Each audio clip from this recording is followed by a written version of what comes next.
안녕하세요. K-팝과 J-팝 그리고 음악 방송을 리뷰하고 있는 음악 커뮤니케이터 가치입니다. 카카오에서 소녀 리버스라는 예능을 통해서 버추얼 걸그룹 피버스라는 팀을 만들었거든요. 최종 5명으로 구성이 되었는데요. 실제 아이돌 멤버들이 참여한 방송으로 우주소녀의 수빈, 그리고 우주소녀였던 루다, 에이핑크의 하영, 아이즈원이었던 권은비, 이달소였던 희진이로 구성이 되어 있어요. 이게 방송은 3월달에 끝났는데 5월 9일에 데뷔 앨범을 발매를 했거든요. この番組はカチカチカチカチの提供でお送りします。 근데 이 방송 자체가 큰 화제를 얻지 못했었어요. 처음에는 카카오가 많은 투자를 했고 또 홍보도 많이 하려고 했었는데 방송에서 좀 큰 저작권 이슈가 터졌었거든요. 방송 제작과 연출은 카카오가 하고 안에 버추얼 캐릭터, 소스 이런 구성에 대한 운영은 국내 최대 버추얼 관련 제작사인 패러블이라는 회사가 맡았어요. 그래서 카카오와 패러블이 공동 제작하는 방송이었는데요. 근데 이 패러블이라는 회사가 안에서 사용되는 캐릭터들과 스킨을 정식 계약으로 구입한 게 아니라 그냥 개인들이 구입하는 사이트에서 구매를 했거든요. 개인들이 구입을 해서 개인 방송에서 사용하는 것과 기업이 구입을 해서 방송에서 사용하는 것은 저작권 범위가 달라지는 게 상식이고요. 판매 페이지에도 그렇게 명시가 되어 있는데 좀 무시를 한 거죠. 근데 이 방송이 이제 홍보가 되고 시작을 하려고 할 때 이 스킨 제작자들이 카카오에 문제를 항의를 했다고 하는데 패러블이 이거 문제 그냥 해결할 수 있다라고 그냥 방송을 진행을 시켰는데 해결을 못해서 첫방 하는 날의 당일에 방송 드랍이 되고 무기한 정지가 됐었어요. 근데 그게 한 달 정도였나? 이후에 이제 저작권 해결을 끝내고 방송을 다시 시작을 했는데요. 그때 이미 스케줄이 어긋났고 계획돼 있던 홍보 다 없앴고 그냥 조용히 시작을 해서 이제 홍보를 제대로 하지 못했죠. 근데 방송이 엄청 재밌진 않았어요. 근데 그래도 그렇게 나쁘지는 않았다. 그래서 방송 퀄리티 치고는 주목을 많이 못 받은 것 같긴 해요. 그래도 방송 초반에는 조회수가 조금 나왔었거든요. 이 유튜브 채널로 공개를 처음엔 했었어요. 그때는 그래도 4-50만 뷰가 나왔었는데 방송 중반부터 카카오 페이지 선공개로 가면서 이제 방송 후반을 보면은 에피소드는 한 10만 뷰 정도를 기록을 했어요. 그래도 저는 이 방송을 끝까지 리뷰를 했고요. 버추얼 아이돌이 일본에선 역사도 깊고 활발히 진행이 되고 있는 분야라서 저는 굉장히 익숙하고 그 일본의 버추얼 세계는 좀 잘 알고 있죠. 그리고 한국 버추얼 시장을 제가 그 버추얼 팬들만큼 잘하는 건 아니지만 산업적으로는 그래도 제가 잘 아는 편에 속하니까요.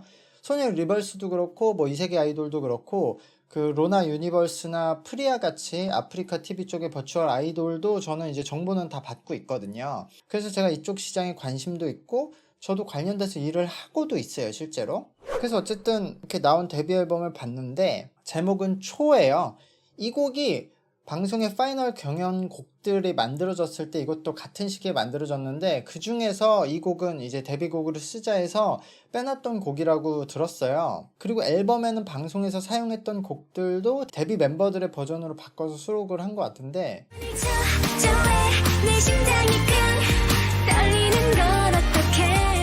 먼저 제가 장점을 이야기해 볼게요. 이게 그래픽의 퀄은 일본의 버추얼 시장들하고 비교해도 굉장히 가장 좋은 편이에요.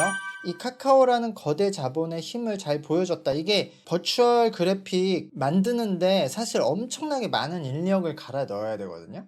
저거 뮤비에서 보정하고 그래픽 퀄 높이는데 그냥 몇 사람이 하는 게 아니라 거의 100명 단위로 이렇게 작업이 들어가야 되기 때문에 이게 거대 자본의 힘이 좀 잘 보여진 부분 아닌가라고 생각이 들어요. 그리고 노래도 나쁘지는 않다. 버추얼 시장은 아무래도 10대 분들이 대부분을 차지하거든요. 이쪽 보시는 분들이. 그들이 좋아할 만한 대중적인 선율이라고 생각을 해요. 근데 장점 짧고 이제 단점 이야기인데요. 노래가 최근 스타일이 아니에요. 아주 좋게 표현하면 러블리즈 같은 느낌이라고 할 수 있는데요. 그것도 초반의 러블리즈 느낌이고요. 러블리즈는 후반에는 사실 이미 그런 스타일이 그때도 인기를 얻지 못했죠. 그러니까 이 곡은 굉장히 예전 노래. 그러니까 제가 어렸을 때, 제가 초등학교, 중학교 때 들었던 만화 주제가 느낌이에요. 방송 파이널 경연곡이었던 시간과 운명 노래를 들었다가 요 데뷔곡을 들으면 실망할 수밖에 없을 것 같아요.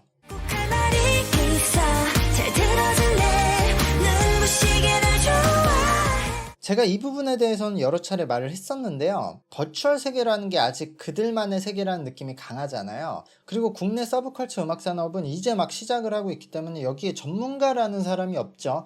이 세계를 주도하고 있는 왁타버스나 패러블도 스트리밍 시장과 버추얼 캐릭터 전문가들이지 서브컬처 음악 전문가들은 아니거든요.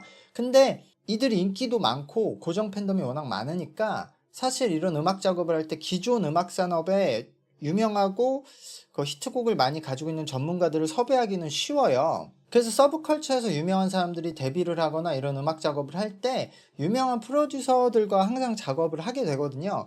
근데 이럴 때 기존 그런 작곡가들이 진심을 담은 곡들을 안 주게 되는 것 같아요. 환경상. 어차피 서브컬처가 그들만의 세계고 그냥 적당한 곡을 줘도 팬들은 다 들어주거든요. 근데 서브컬처 시장에 아무리 좋은 곡을 줘도 아직은 그 시장의 특성상 그 곡이 대중적인 인기를 얻을 확률은 매우 적잖아요. 그러니까 음악가들이 이렇게 생각을 하니까 이쪽 시장에서 오퍼가 오면 뭐 팬덤이 커서 수익은 보장되니까 참여는 무조건 하거든요. 근데 진심을 담은 작업을 안 하게 되는 것 같아. 근데 또 이 시장에서 그러면은 새로운 프로듀서를 발굴하자라고 하면은 이 사람들은 또 기존 이력이 별로 없는 상태에서 오디션을 통해서 거기에서 픽업이 돼야 되니까 제출하는 곡이 엄청 좋은 곡이어야 되잖아요. 그러니까 이때 레퍼런스를 엄청 많이 하게 돼요. 그러니까 막 표절 논란이 많이 생기고. 그러니까 이 시장이 초반에 성장하기 어려운 것 같은데 이건 일본 시장도 똑같이 이랬어요. 그리고 어쨌든 이 팀은 실제 아이돌 멤버들이 있잖아요. 우리가 얼굴을 다 아는 유명한 멤버들이잖아요. 그리고 이 멤버들이 얼마나 춤도 잘 추는지 알고 있잖아요. 근데 그게 버추얼 캐릭터 속에 갇혀 있으니까 보면서 답답하게 느껴지는 것 같아요. 그러니까 저는 상상을 하면서 보게 돼요. 그러니까 보인다 보인다 보인다 하고 그러면은 캐릭터들의 얼굴에 멤버들의 얼굴이 딱 나와. 초집중 모드. 그리고 이 방송에서부터 보면 곡에 대한 안무는 제대로 만들어서 주는 것 같은데 캐릭터들의 동작이 굼뜨니까 저도 모르게 이것도 실제 멤버들이 추는 모습을 상상하면서 보게 돼요. 그러니까 그러면은 뮤비 한번 보고 나면 집중력이 체력이 많이 필요해요. 체력이 많이 소진돼.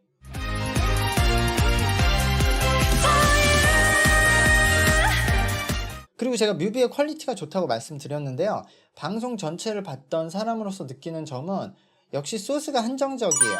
뮤비에서 사용할 수 있는 스킨들도 저작권이 해결된 스킨들만 써야 되니까 계속 같은 스킨을 쓰고 있거든요. 그래서 지금 뮤비를 몇 개 보다 보면 계속 같은 공간들이 나오고요. 엄청 광활하고 넓은 공간인데 저작권 때문에 다른 캐릭터들을 사용할 수 없으니까 이 5명만 등장을 하게 되니까 죽은 도시처럼 보이는 게 예전부터 좀 느껴진 여전한 점인 것 같아요. 그리고 마지막으로는 역시 멤버들의 구성. 위클리의 먼데이나 체리블렛의 보라가 메인 보컬로서 방송 마지막까지 이 방송의 음원의 퀄리티를 좀 책임지고 있었어요. 그리고 뭐 퍼플키스의 수완도 있었죠.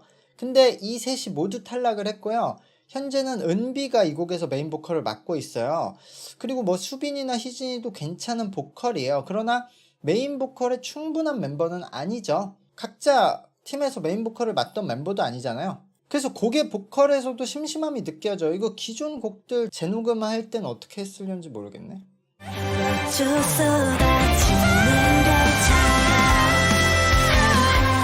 근데 이렇게 되면 음원상에서는 지금 기존에 활동하고 있는 버추얼 아이돌들보다 장점이 없어지는 거거든요. 일단 이 팀에 이세돌의 아이네보다 노래를 잘하는 멤버가 없잖아요. 지금 구성 자체가. 어쨌든 그런 이유로 지금 데뷔를 했지만 유튜브의 뮤비 조회수가 15만 정도가 나오는 상황이에요.